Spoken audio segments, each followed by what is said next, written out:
Doctor master অনেক টাকা পাবে, কিন্তু এই দুনিয়াতে কোনোদিন ভেবেছো ওই বৃদ্ধাশ্রমে একদিন গিয়ে ঘুরে আসবে? যত ডাক্তার মাস্টার উকিলের বাপ মা সেখানে ভর্তি আছে, একটা ইমাম সাহেব একটা হাফেজ সাহেবের মা সেখানে ভর্তি নেই।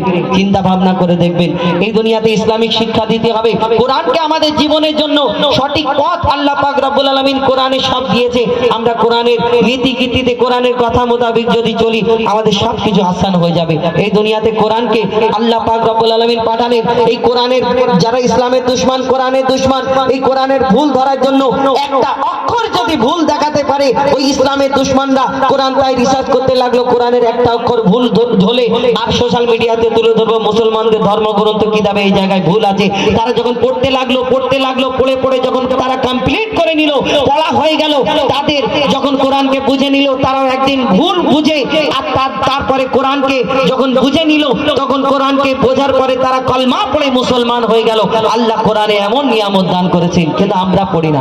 ছেলেদের একবার ওই মসজিদে পড়লাম, খতম হয়ে গেল, মনে করলাম হয়ে গেছে।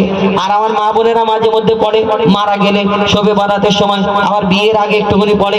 কেন অনেকজন চাচা এসে জিজ্ঞেস করে, একটু ওই সূরা ফাতিহাটা বলো, সূরা ইখলাসটা একটুখানি পড়ো।